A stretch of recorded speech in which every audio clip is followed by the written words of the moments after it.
Donc, dans le cas d'un déficit de flexion d'une facette articulaire au niveau lombaire, donc pour avoir mis en évidence cela, on aura mis notre patient sur le ventre en boule. Donc mettons en boule ce pénico.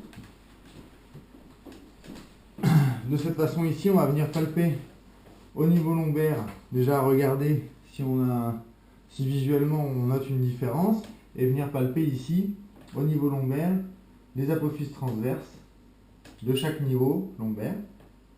Et si on note une différence de niveau, par exemple ici une apophyse transverse qui serait postériorisée, donc ici à gauche, à ce moment-là, il va falloir traiter le patient, mettons en ventral. Donc là, comme c'est une facette articulaire gauche, la facette articulaire gauche refuse la flexion, elle refuse d'avancer. Donc elle refuse la flexion, donc il va falloir amener de la flexion, de l'inclinaison droite et de la rotation droite pour faire avancer au maximum cette facette articulaire gauche.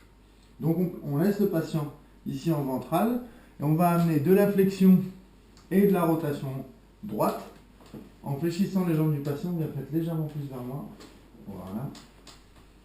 Et ici, les épaules du patient restent sur la table. On amène la flexion, ici en amenant la hanche à 90 degrés, et la rotation droite en tournant le bassin vers la gauche. Forcément, c'est une rotation droite du tronc que l'on souhaite.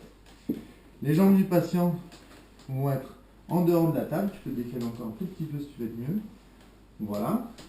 Donc on a amené flexion, rotation droite. On va chercher l'inclinaison droite en laissant tomber les jambes du patient en dehors de la table. Ma main proximale va venir le coude placé sur l'omoplate du patient afin de stabiliser sa ceinture scapulaire.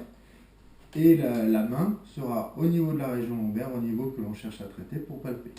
La main caudale va venir se placer ici au niveau des chevilles et amener un petit peu plus d'inclinaison droite.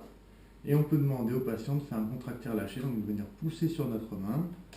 Voilà, relâche. Et puis gagner en amplitude ici en inclinaison. On le fait 2 ou 3 fois. Et de cette manière-là, on force la facette articulaire gauche à venir en avancée grâce à la flexion, la rotation droite et l'inclinaison droite.